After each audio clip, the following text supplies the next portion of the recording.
आपल्या सर्वांची आराध्य दैवत श्री छत्रपती शिवाजी महाराजांची जयंती लवकरच येणार आहे आणि त्यासाठी आपल्याला वेगवेगळे बॅनर्स आणि पोस्टर्सचे आयडियाज हवे असतील तर मी आपल्या चॅनलवर घेऊन आलेली आहे झटपट बनणारे आणि तेवढेच अट्रॅक्टिव्ह दिसणारे हे काही पोस्टर्स जे मी पिंट्रेस्टच्या इन्स्पिरेशननी बनवलेले आहेत. तुम्ही बघू शकता इथे 2 ते 3 पोस्टर्स आहेत जे एकदम झटपट बनणारे आहेत. जसं हा एक पोस्टर ज्याचं फक्त मी बॅकग्राऊंड घेतलेला आहे पिंट्रेस्टवरनं आणि त्यामध्ये फक्त काही फॉन्ट्स लावलेले आहेत.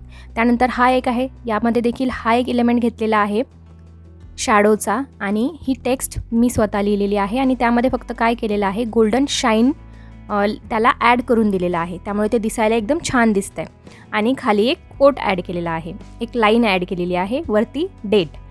आता आपण या पोस्टरचं डिटेल ट्युटोरियल बघणार आहोत.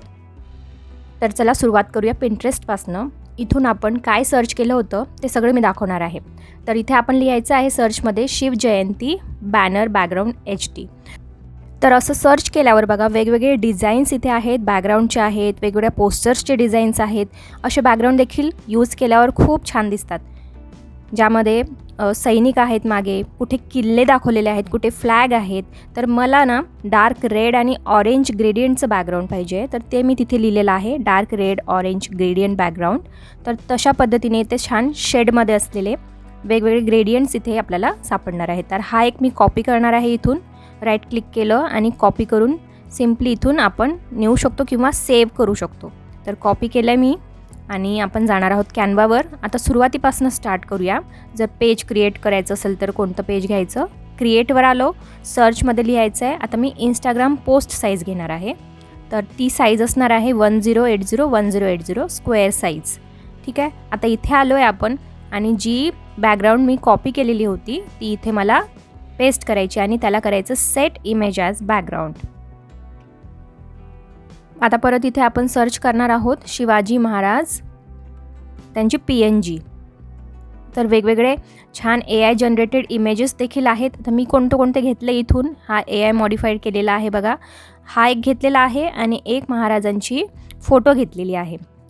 तर हे सगळं मी डाउनलोड केलेलं आहे, तिथे अपलोड केलेलं आहे कॅनवामध्ये. तर आपण तिथेच जाऊया सरळ, म्हणजे तुमचा वेळ वाचेल. हे बघा इथे मी अपलोड करून घेतलेले आहेत फॉन्ट्स, वेगवेगळे इलेमेंट्स, फोटोज, बॅकग्राऊंड्स. तर मी आता हा फोटो घेतला आणि याचं बॅकग्राऊंड रिमूव्ह केलं. त्यानंतर दुसरं जो मला फोटो लागणार आहे तो हा आहे आणि त्यानंतर हे बघा सगळे शेप्स वगैरे आहेत. आता याचं देखील आपण बॅकग्राऊंड रिमूव्ह करून घेऊ. नंतर आधी या फोटोला आपण मध्ये प्लेस करूया. तर याला आपल्याला राईट साईड कॉर्नरला थोडा प्लेस करायचा आहे, थोडा मध्ये आणि थोडा राईट साईडला जाणारा. या इमेजच्या मागे आपल्याला ही दुसरी फोटो लावायची आहे महाराजांची. ती थोडी मोठी करून घेते मी आणि त्याला आपल्याला आता मागे प्लेस करायचं आहे. या फोटोला थोडंसं आपण मोठा करणार आहोत, म्हणजे दोन्ही फोटो दिसायला हवेत, पण मेन आपल्याला मागची फोटो दाखवायची आहे. तर त्याचा साईज थोडा मोठा केला. त्याला मागे आपण पोझिशननी बॅकवर्ड करणार आहोत. टू बॅक नाही करायचं आहे, बॅकवर्ड करणार म्हणजे जस्ट एक स्टेप मागे, महाराजांच्या मूर्तीच्या एक स्टेप मागे. आता या फोटोला आपण ना लॉक करून घेऊ, म्हणजे ती मध्ये मध्ये त्रास देणार नाही, आपल्याला हलणार नाही. आता महाराजांच्या या मागच्या फोटोला आपण छान असं प्लेस करणार आहोत की त्यांचा जो क्रॉप केलेला तो खांद्याचा भाग आहे ना तो थोडाच दिसायला हवा. तो थोडा आता दिसतोय आणि ते विचित्र वाटते हवेत असलेलं, पण त्याला आपण कवर करून घेऊ नंतर, डोंट वरी. आता इथे आपण करणार आहोत ते कवर करायला रेड रिबिन सर्च करणार आहोत. एलिमेंट्समध्ये ना आपल्याला अशा रिबिन शोधायच्या आहेत. हे बघा, ह्या अशा एकदम फॅन्सी नको, ह्या अशा प्रकारच्या रिबिन्स. जेव्हा मी सी ऑल केलं ना तेव्हा मला तिथे हे सापडलेत सगळे. तर त्यापैकीच मी असे 3-4 घेऊन घेणार आहे वेगवेगळ्या साईज आणि शेपमधले, आणि त्यांना आपण ना या दोन्ही फोटोजच्या मागे छान प्लेस करणार आहोत. त्यामुळे दोन्ही फोटोज असे छान मर्ज झालेले दिसणार आहेत. मर्ज करण्यासाठी आपण फॉगचा देखील वापर करू शकलो असतो, बट इथे ऑलरेडी छान असं टेक्स्चर ग्रेडियंट बॅकग्राऊंड आहे ना, त्यामुळे मला हे जास्त छान वाटलं आणि याची इन्स्पिरेशन मी पिंट्रेस्टवरनंच घेतलेली आहे. तर तिथे असं केलेलं होतं. तर तो इफेक्ट इथे कसा क्रिएट करायचा, त्यामुळे आता आपण हे ट्राय करणार आहोत. तर यांना आपण छान प्लेस करून घेतोय मागच्या बाजूला, पोझिशन त्यांची बॅकवर्ड करत जाणार आहोत आपण दोन्ही इमेजच्या मागे. आणि जिथून त्या दोन्ही फोटोज एकमेकांपासून वेगळ्या दिसत आहेत ना एक्झॅक्टली तिथे मला त्या रिबन लावायच्या आहेत. म्हणजे ते दिसायला नको तो वेगळेपणा. आणि त्यांना बॅकवर्डला प्लेस करतोय. तर ही पण रिबन जाणार आहे शोल्डरच्या मागे महाराजांच्या. आणि परत एक कॉपी करून घेतलं मी तिथून, डुप्लिकेट केलं, फ्लिप केलं. असं छान हवेत उडताना ते छान दिसायला हव्यात म्हणून त्यांना असं वेगवेगळ्या दिशेने आपण प्लेस केलं. आता यांना आपण काय करणार आहोत, थोडा ब्लर इफेक्ट देणार आहोत. ते कसं करायचं, एडिटमध्ये गेलो, इथे बघा ब्लर आहे. ब्रशचा साईज मोठा करून घेतला, हवं तर पूर्ण मोठा करा. आणि त्याला आपण छान सगळ्या रिबनवरनं फिरवून घेणार आहोत. म्हणजे हे पूर्णपणे दिसायला पण नको आणि थोडे दिसायला देखील हवेत, म्हणून थोडं ब्लर करायचं आपल्याला सगळ्या रिबन्सना.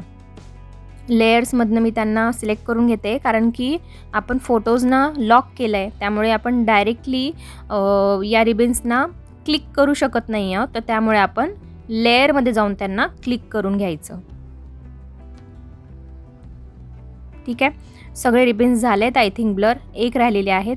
परत पोझिशनमध्ये गेलो, लेअरमध्ये गेलो आणि एक त्या राहिलेल्या रिबनला देखील आपण असं ब्रश फिरवून ब्लर करून घेतो आहे. इंटेन्सिटी कमी जास्त करू शकतो ब्लरची, तर इतकी व्यवस्थित दिसते. ठीक आहे, आता आपल्याला घ्यायचं आहे एलिमेंटमधनं येलो ग्लो महाराजांच्या फोटोच्या मागे. एक्झॅक्टली येलो नको आहे आपल्याला, थोडा लाईट शेडमध्ये हवा आहे हा. याला आपण नेणार आहोत फोटोच्या मागे. पोझिशन करूया, एक एक स्टेप बॅक जाऊया आपण. बॅकवर्ड केलं त्याला. बॅकग्राऊंड कलरच्या वरच्या लेअरवर आहे ते, एकदम बॅक नाही आहे, त्यामुळे आपण त्याला बॅकवर्ड केलं. बॅकवर्ड केव्हा यूज करतो, जेव्हा एक एक लेअर मागे जायचं असतं. आणि टू बॅक केव्हा करतो, जेव्हा अगदीच मागे जायचं असतं. आता त्यानंतर आपण सर्च करतोय शिवाजी महाराज टेक्स्ट. कॅनवामधलंच फॉन्ट यूज केलेला आहे मी, शिवाजी महाराजांचा जो टेक्स्ट आहे तो. तसं तर पिंट्रेस्टमधनं देखील आपण घेऊ शकतो, तिथे खूप व्हरायटी आहे. इथे थोडी कमी व्हरायटी मिळेल तुम्हाला, परंतु मी कसं घेतलेलं आहे, छत्रपती वेगळं, शिवाजी वेगळं, महाराज वेगळं असं मिळून मग मी त्यांना ग्रुप करून घेतलेलं आहे. आता हा बघा, हा एक एक्झाम्पल. हा थोडा सिम्पल आहे बट छान आहे, याचाही वापर करू शकतो. परंतु आपण हा घेणार नाही आहे, आपण दुसरा घेतलेला आहे. तर पिंट्रेस्टवर देखील आपण एकदा जाऊन बघूया. तिथे लिहायचं छत्रपती शिवाजी महाराज टेक्स्ट PNG किंवा फॉन्ट. तर इथे वेगवेगळ्या प्रकारचे वेगवेगळ्या रंगांचे आपल्याला अवेलेबल होणार आहेत. इथून आपण घेऊ शकतो. काही कोट्स इथनंच घेतलेले आहेत मी. जे मेन टेक्स्ट असतं ना, मानाचा मुजरा म्हणून किंवा हार्दिक शुभेच्छा, ते इथे छान छान मिळतात. ते आपण बाहेर गुगल इनपुट टूल्समध्ये देखील लिहू शकतो किंवा तिथनं देखील आपण घेऊ शकतो. तर इथे बघा, हे मी जे कोट आहे ना, हे पिंट्रेस्टवरनं घेतलेलं आहे. जसं हा श्रीमंत योगी, हे मी अपलोड करून घेतलेले आहेत, पिंट्रेस्टवरचेच आहेत. तर यांचं बॅकग्राऊंड रिमूव्ह करून घेतलं. आता यांना व्यवस्थित प्लेस करूया. श्रीमंत योगी या फॉन्टला, या टेक्स्टला आपण इथे असं मध्ये प्लेस करून घेतोय. हे एकदम मला परफेक्ट वाटलं महाराजांच्या फोटोबरोबर. त्यामुळे हे तर असे टेक्स्ट तर असायलाच हवेत आपल्या बॅनरमध्ये. आता यांना आपण व्यवस्थित जिथे ते दिसतील अशा जागी प्लेस करणार आहोत. मागे आपला बॅकग्राऊंड थोडा डार्क रंगाचा आहे, त्यामुळे त्याच्यावर लाईट रंगाच्या टेक्स्टमध्ये लिहिलेले फॉन्ट्स दिसून देतील. तर त्यानंतर बघा, आता हा छत्रपती शिवाजी महाराज, हे वेगवेगळे टेक्स्ट मी कॅनवाचेच घेतलेले आहेत. हे कॅनवामधलेच आहेत. त्यांना फक्त वेगवेगळ्या प्रकारे मी इथे प्लेस केलेला आहे. छत्रपतीचा रंग मी येलो केला आणि शिवाजी महाराज यांचा रंग पांढरा ठेवला आहे. तर यांना ग्रुप केलं एकत्र आणि त्यांना असं लेफ्ट साईड कॉर्नरला ठेवलं आहे. त्यानंतर आता हा एक जो एलिमेंट आहे, हा तुम्ही पत्रिकेत भरपूरदा वापरलेला असेल.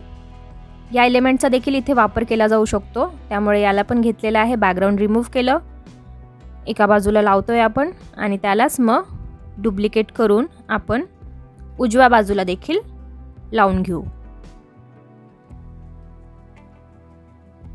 तर ऑलमोस्ट आपला आता बॅनर तयार झालेला आहे. तुम्ही यामध्ये मग शुभेच्छुकसाठी आणि शुभेच्छुक असणाऱ्या व्यक्तीचा फोटो देखील तिथे लावण्यासाठी जागा करू शकता. आता हा एक बॅनर मी तिथनं घेतलेला, हा कॅनवामध्ये देखील इझिली अवेलेबल होईल. आता हा इथे पिंट्रेस्टमध्ये कसा सर्च करायचा, शिवाजी जयंती बॅनर शेप्समध्ये देखील आपल्याला कॅनवामध्ये देखील मिळतील भरपूर, पण इथे ना वेगवेगळ्या प्रकारचे होते, अट्रॅक्टिव्ह होते, त्यामुळे मग इथनं मी डाउनलोड करून घेतलेलं होतं. यापैकी कोणताही वापरला तरी तो छानच दिसेल. फक्त बॅकग्राऊंड कलर लक्षात ठेवायचा, त्यामध्ये जो कलर उठून दिसेल ना तशा कलरचा आपल्याला निवडायचा आहे. तर हा अशा प्रकारातला मी बॅनर घेतलेला आहे. याचा बॅकग्राऊंड रिमूव्ह केला आणि तो जरी लाल रंगाचा आहे पण त्यावर जो टेक्स्ट लिहिणार आहोत आपण, हा बघा 19 फेब्रुवारी, हा मी गुगल इनपुट टूल्समधनं लिहून आणलेला, तिथून मराठीमध्ये लिहून घेतलं आणि इथे आणून तो पेस्ट केलं, दोघांना ग्रुप केलं. तर अशा प्रकारे 5 ते 10 मिनिटांमध्ये हार्डली आपला एक छान बॅनर किंवा पोस्टर रेडी झालेला आहे.